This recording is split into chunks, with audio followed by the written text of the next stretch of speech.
오늘 말씀은 특별히 오늘 본문은 마음을 잘 지켜야 한다라고 이야기를 하고 있습니다. 왜 마음을 잘 지켜야 한다라고 이야기를 할까요? 본문에서 말하고 있는 이유와 같이 생명의 근원이 마음에서 나기 때문이다라고 말하고 있습니다. 그렇기 때문일까요? 사단도 이 마음을 애써서 공격하고 또 우리의 마음을 헤집어 놓는 것이 그들의 특기이자 주된 임무입니다. 그러므로 마음을 지키는 것이 너무나 중하고 중한 일인데, 그렇다면 마음을 지키는 힘, 그 힘이 있을까요? 오늘 저는 이 본문을 통해서 마음을 지키는 힘, 이 힘이 무엇인지 함께 나누고 기도하고 싶습니다. 우리는 하루에도 수없이 많은 생각들을 하면서 삽니다. 그 수없이 우리 생각 가운데 있는 그런 생각들 중에서는 유익한 것들도 있겠지만 비단 그렇지 않은 것들도 참 많습니다. 사단이 우리 생각 가운데 애써서 심겨주려고 하는 비판이라든지 정죄라든지 두려움, 분노, 염려, 이런 불필요한 것들이 우리의 생각을 참 꽉 메울 때가 많습니다. 그런데 이러한 생각들은 우리가 분별하고 대적하면 떨쳐버릴 수도 있지만 그것이 참 말한 대로 쉽지만은 않습니다. 그런데 사단이 주는 이 생각들을 떨쳐내고 그리고 분별해서 우리 마음 가운데 두지 않으려고 애쓰는 과정이 없다면 이 생각들이 우리 마음 가운데 그대로 떨어져 견고한 진으로, 그리고 딱딱하게 굳어져 버리고 맙니다. 그래서 우리 마음 가운데 반복적인 죄의 습관, 두려움과 낙심, 교만과 분노 같은 것들로 우리를 올가매게 되지요. 하나님께서 우리의 마음을 창조하셨다고 말씀하셨습니다. 우리의 마음을 조성하시고 그 심령을 감찰하신다라고 말씀하셨는데, 하나님께서 만드신 이 마음은 우리가 하나님을 경배하도록 만들어 주신 것입니다. 그러나 사단은 그들의 주된 임무와 같이 우리의 마음을 애써서 하나님과 분리시키려고 만들고, 하나님은 우리의 마음을 생명의 근원이라고 말씀하셨지만 사단은 그렇기 때문에 그 생명을 우리와 하나님과 갈라놓으며 애써서 분리하려고 합니다. 생명을 끊어놓고자 하는 것이지요. 전도사로 섬기던 시절에 가르치던 학생이 한 명이 있었습니다. 그 학생은 저를 참 좋아해 주기도 했지만 조금이라도 그 마음에 서운한 마음이 들게 되었다 싶으면 몇 달이고 저에게 인사를 해주지 않았던 학생이었습니다. 그래서 제가 눈앞에 지나가도 저를 무시하는 것이 일수였습니다. 그런데 저는 그 학생을 보고 기도할 때마다 하나님이 주시는 마음이라고 믿어졌던 것이 한 가지가 있었는데, 그럼에도 끝까지 사랑하는 것이었습니다. 그래서 그 친구를 향해서 축복하며 기도하는 것을 멈추지 않았습니다. 아마 제가 그동안 섬겼던 교회 학교 학생들 중에 그렇게 많은 마음을 쏟고 기도한 학생이 그 학생보다 더 있을까 싶을 정도였습니다. 그런데 어렵게 관계가 회복하고 나아진 무렵이면 또 무시하고 또 무시하고 이런 일들이 반복되는 것이 제가 그 교회를 떠날 때까지 이어졌습니다. 그런데 최근에 우연히 그 학생에 대한 소식을 듣게 됐는데, 그 학생이 어떻게 살아가고 있고 또 어떻게 하나님이 주시는 은혜를 누리고 있다, 이런 참 기쁜 소식이었습니다. 그런데 그런 기쁜 소식을 들었는데 제 마음 가운데 참 좋은 마음, 기쁜 마음이 있기도 했지만 한편으로는 알 수 없는 마음, 화가 나기도 하고 또 억울하기도 하고, 여전히 그 학생은 거기에 있는 목사나 전도사들을 무시하며 지낼까라는 그런 생각이 드는 것이었습니다. 그런데 그 마음이 그냥 단순히 가라앉을 정도가 아니라 제 마음에 계속해서 요동치고 화가 나고 어렵게 되어지는 마음이 있었습니다. 그래서 그 마음을 두고 하나님 앞에 기도하는데, 제 마음 안에 여전히 그 학생으로부터 받았던 거절감이라든지 억울함이라든지 분노라든지 해결되어지지 않은 채로 남겨져 있던 마음이 있다는 걸 알게 됐습니다. 그럼에도 사랑해야지, 그래도 축복해야지, 지금은 나와 함께하진 않지만 그래도 끝까지 기도해야지 라는 마음이 제 머릿속에 생각으로 남아있기도 했지만, 한편으로는 제 안에 해결되어지는 그 않는 마음들 때문에, 그 요동치는 마음 때문에 그 며칠 동안은 참 쉽지 않은 시간을 보냈습니다. 그런데 기도하면서 제 안에 한 가지 진리가 생각이 났습니다. 제가 어렵고 힘든 순간에 늘 했던 방법이기도 하지만, 그래도 그 순간에 또 짧게 생각났던 한 가지 생각은, 사람은 나를 미워할 수 있어도 하나님은 변함없이 나를 사랑하신다, 이 진리가 생각이 났고 그 진리를 그냥 제 영혼에 외쳤습니다. 그리고 믿음으로 선포했습니다. 하나님이 언제나 나를 사랑하신다. 나는 예수 그리스도의 존귀한 자녀다. 나는 예수 그리스도의 핏값으로 사신 바 된 존귀한 자녀다. 이 진리를 계속해서 그냥 제 영혼에 선포하고 기도하고, 그래서 설거지를 할 때에도, 또 설교를 쓸 때에도, 또 교회 일을 하거나 청소를 할 때에도 그냥 그 진리를 제 영혼에 입혔습니다. 나는 하나님의 사랑받는 자녀야. 사람은 나를 미워할 수 있어도 나는 결코 하나님의 미움을 받는 자녀가 아니야. 나는 예수 그리스도의 존귀한 핏값으로 사신 바 된 자녀야. 이 말씀, 이 진리를 계속해서 제 영혼에 입혔습니다. 그런데 이것을 몇 번 반복하고 나니 제 마음에 요동치는 마음들이 누그러지기 시작했습니다. 그리고 하나님의 마음이 부어졌습니다. 그래, 하나님은 수없이 거절을 당하셨지. 그렇지만 하나님은 그 거절당하는 사람들 앞에서 결코 미워움을 내색하지 않으셨지. 그리고 미워하지도 않으셨지. 나도 하나님의 길을 따르고 있으니 이것이 내가 당연히 해야 할 바이지. 그러니까 나도 그 학생을 축복할 수 있는 것이지. 이렇게 계속해서 그런 마음을 가지고 그 학생을 축복하는 기도로 바뀌기까지 기도를 해 나가기 시작했습니다. 그런데 제 마음이 지켜지는 것과 동시에 하나님이 저에게 또 다른 한 가지 선물을 주셨는데, 정말 놀랍게도 얼마 전에 그 학생에게 진심 어린 사과를 받게 되었습니다.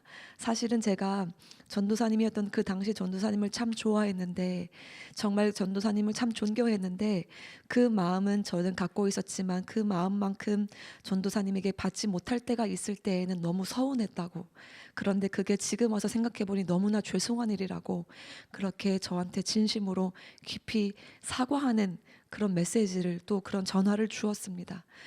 이런 마음을 지키는 것이 얼마나 중요한지 저는 최근에 더욱더 하나님께서 허락하신 경험을 통해서 알 수 있었습니다. 우리의 힘으로 마음을 지켜내는 것은 참 힘들지만 오직 십자가의 진리를 붙들고 선포하면 사단도 그 진리 앞에서 자신의 힘을 내세울, 그리고 그런 지배할 힘조차 잃게 됩니다. 우리가 애써서 붙들고 또 힘써서 붙들 선포할 진리는 나는 언제나 하나님의 사랑받는 자녀다. 나는 예수 그리스도의 핏값으로 사신 바 된 존귀한 자녀다. 이런 단순하고 명확한 진리입니다. 하나님이 나를 사랑하신다라는 진리만큼 강력한 것이 또 있겠습니까?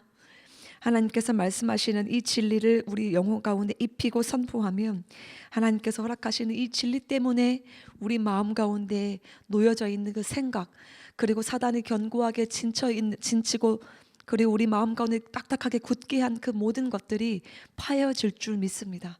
그래서 마음을 지키는 첫 번째 힘, 이것이 무엇이냐 묻는다면 하나님이 나를 사랑하신다라는 진리를 담대히 그리고 기꺼이 선포하는 일이라고 믿습니다. 여러분들의 생활 가운데, 그리고 또 여러분의 삶 가운데 어떠한 상황들이 놓여져 있으신지요? 여러분들의 마음은 어떠십니까? 직장 가운데 힘든 일이 있으실 수도 있고, 또 자녀가 힘들게 하여 또 가정 가운데 어려움이 있을 수도 있고, 혹은 관계, 혹은 재정, 혹은 다른 일들로 여러분들의 마음을 요동치게 하고 어렵게 하는 일이 있으실 수도 있겠습니다. 그러나 그때마다 우리의 마음을 지키는 것이 하나님이 가장 중요한 일이다라고 말씀하셨을 때 하나님은 우리에게 지킬 수 있는 힘, 그리고 진리를 주셨습니다. 그러므로 담대히 선포할 수 있는 것이죠. 나는 하나님의 여전히 사랑받는 자녀다.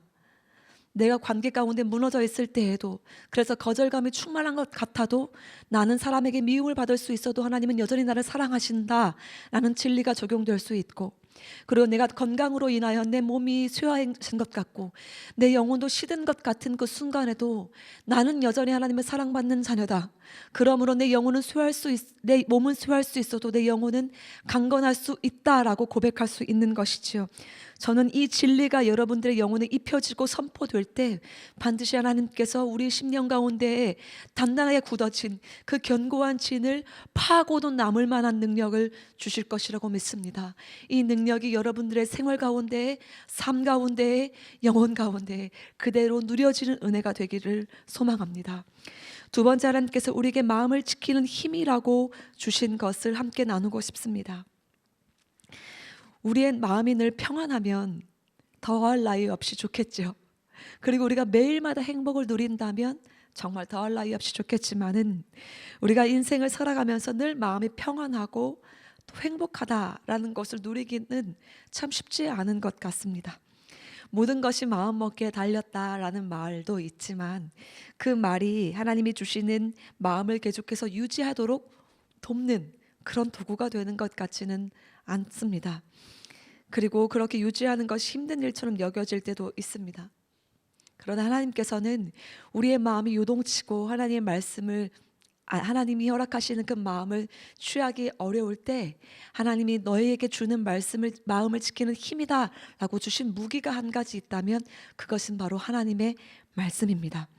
하나님의 말씀은 우리의 마음을, 특히 우리의 요동치는 마음을 잠재울 수 있는 완전한 능력이 있고, 우리는 하나님의 말씀에 반응하도록 지음받았기 때문에 하나님께서 우리에게 주시는 그 말씀이야말로 우리의 요동치는 마음을 꽉 붙잡을 수 있는 능력이 됩니다.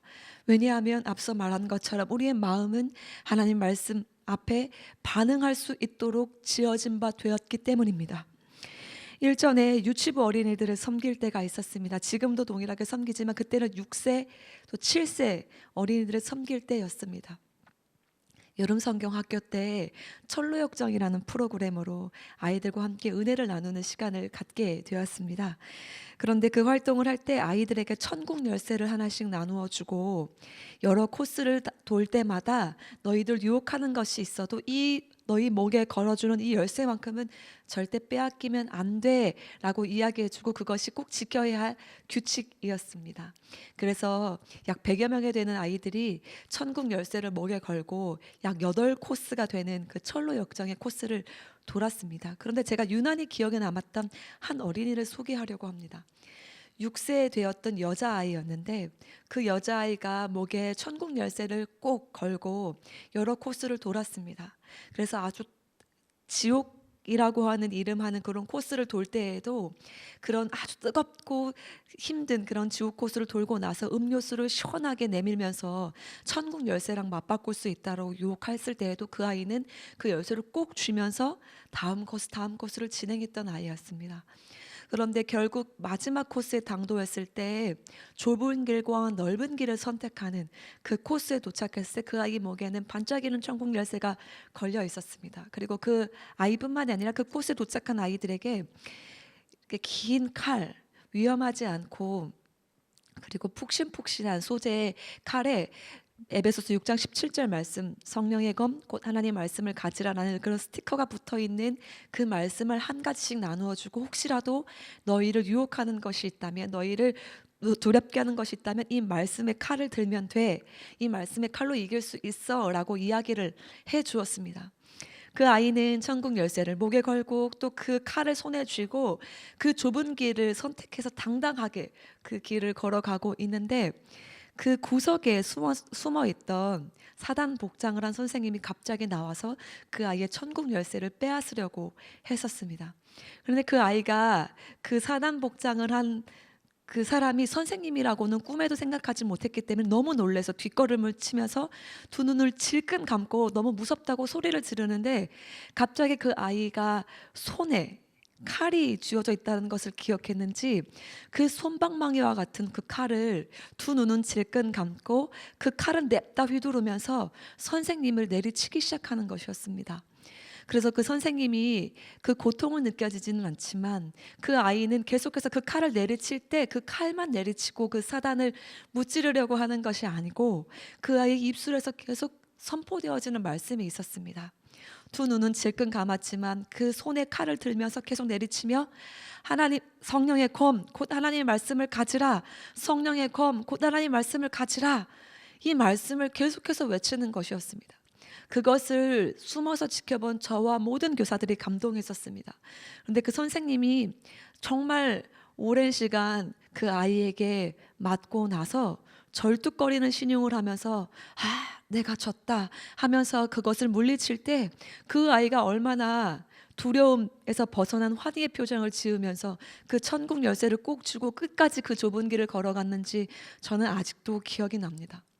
제가 그 모습을 보면서 깨달았던 한 가지는 6세 아이도 두려움이 엄습했을 때 자신의 맞는 상황 가운데 말씀을 선포하면서 이겼던 그 한 가지 사실을 보면서, 그래, 나도 두려움이 마음을 엄습하는 것 같아도 눈에 보이는 상황에는 눈을 닫고 마음에 두신 그 말씀을 붙들고 입으로 그 말씀을 선포하면 그 두려움 그리고 그 상황을 넘길 수 있을 뿐만 아니라 끝까지 믿음과 마음을 지킬 수 있는 것이구나라고 하는 확신을 갖게 된 계기가 됐습니다. 예수님께서 사단의 요구를 철저하게 거절하셨을 때에도, 그 광야에서 예수님이 시험을 받으셨던 그 순간에도 예수님은 사람은 빵으로만 살 것이 아니요 하나님의 입에서 나오는 모든 말씀으로 살 것이다 라고 말씀하시며 사단의 요구를 강력하게 물리치셨습니다.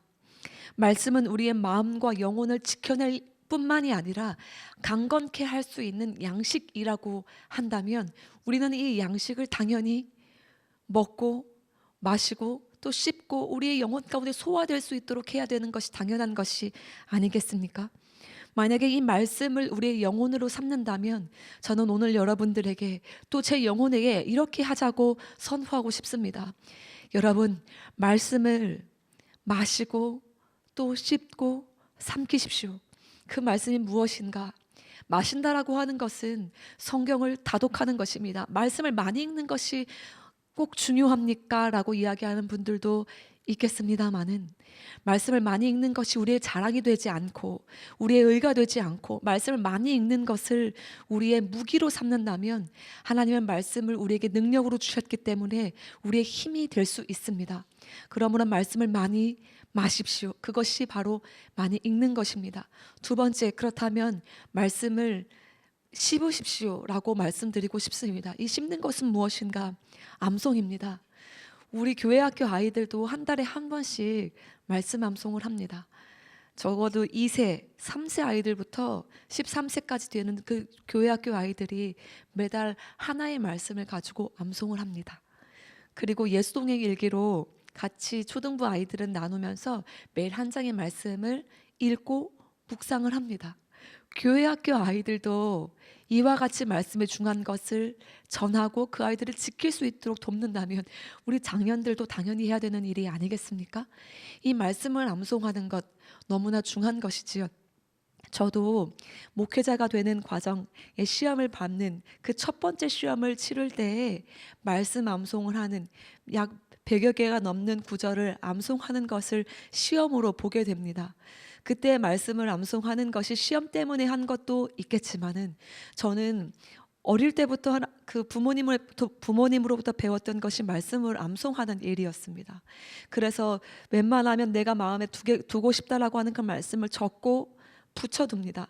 그래서 암송하는 것이 어려우면 그 말씀을 몇 번이라도 읽습니다. 그러므로 두 번째 방법을 함께 나누고 싶다라고 한다면 말씀을 삼키십시오. 씹으십시오. 그것이 바로 암송입니다. 그럼 마지막, 삼킨다. 이 삼키는 것은 씹어진 그 말씀을 우리 심령 가운데, 우리 영혼 가운데 소화하는 것을 말합니다. 그것은 바로 묵상입니다. 레마의 말씀이라고 하지요. 하나님께서 우리 영혼 가운데에 새기도록 주시는 말씀이 있습니다. 그 말씀이 두려워하지 말라는 말씀이든 내 영혼을 강건하게 하라는 말씀이든 그리고 내 영혼을 하나님 앞에 두라는 말씀이든 여러분 심령 가운데 하나님께서 아로새겨지게 하신다라고 하는 확신이 드는, 확증이 되는 말씀이 있다면 그 말씀을 깊이 묵상하십시오. 그래서 말씀을 마시고 말씀을 씹고 말씀을 삼키고 말씀을 많이 읽고 말씀을 암송하고 말씀을 묵상하는 이 일들이 여러분들의 삶 가운데 반복된다면 저는 확신할 수 있겠습니다. 이것이 여러분들의 마음을 지킬 뿐만이 아니라 여러분의 심령을 강건케 하는 능력이 될 것입니다. 저도 매일 말씀을 읽으려고 노력하고 말씀을 암송하고자 애쓰고 그리고 말씀을 묵상하고자 힘씁니다. 제가 목회자라서 이러는 것이 아니고 제 자리가 이 신분이 보장해 주는 것이 아니라 저도 동일하게 하나님 앞에서 마음을 지키고 싶어 애쓰는 일이기 때문입니다.